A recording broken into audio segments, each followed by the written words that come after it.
Do you trust your guitar? Let's talk about it.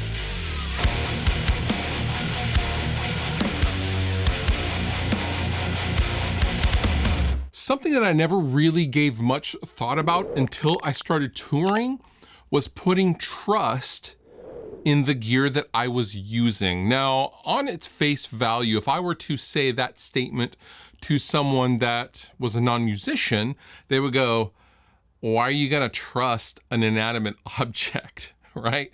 You know, when I'm referring to trust of a guitar pedal, a piece of studio equipment like a microphone preamp, an amplifier, or guitar, I am quite literally talking about the comfort in knowing that it's gonna be reliable. But where does that come from? So in the studio environment, you don't really give much thought to reliability in terms of catastrophic failures because it's a controlled environment and you can more or less stop, fix, reset, things like that, right? You can mitigate issues with any given scenario or piece of gear should they arrive.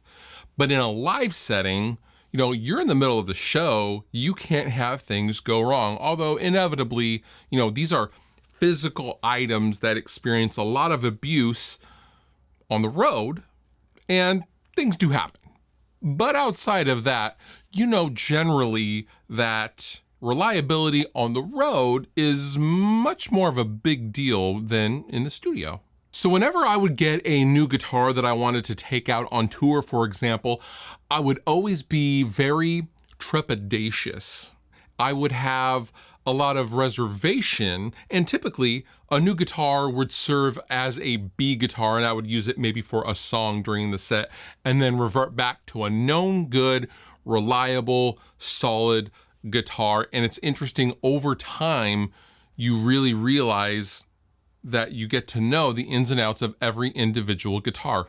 As an example, I know and am confident that my main number one guitar for my band, Dragged Under, was the Sparkle Stingray RS. This was in the trailer of sub-freezing temperatures in Buffalo, New York. It was also baking in the sun while I was doing a string change in Miami. And I know that I need to tune the low E string slightly flat for it to sound great up throughout the all the positions on the neck. That's just a quirk to this guitar. But other than that, I knew that this guitar would never ever break down and leave me on the side of the road, and it didn't. But if I got a new guitar, it would become the backup guitar, it would be a B guitar, and my trust had to be earned. And that sounds kind of strange when we're talking about pieces of wood, essentially. Now, a psychologist would probably say, you know, this is all just an emotional response to something that we perceive as being able to be unreliable or reliable. And yes, we've all had, you know, guitars that don't stay in tune, unreliable, or, you know, pedals that can have water poured all over them and still continue to work, reliable. But it's really those two things, right? The gear, there's never really in any gray area. They're either reliable or not reliable. And that is very much apparent in the marketing of a lot of gear companies today. They will always kind of make sure to tell you that it's very reliable and it's very robust, or my favorite is the military spec, which just means, you know, the lowest bidder.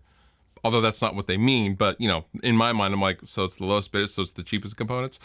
Anyway, reliability breeds trust. Or really, to be more specific, it's reliability over time.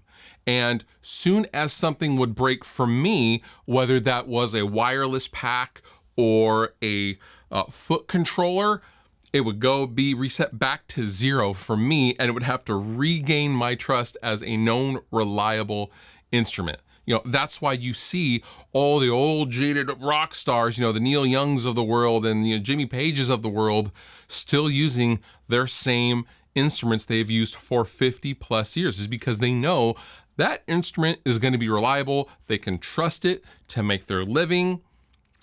They don't want to mess with it in any way, shape, or form. That's where that comes from. We've all seen Willie Nelson's Trigger guitar with that big hole in it, but that's what he loves. He loves the feel of it, and he trusts it because it's never broken down on him.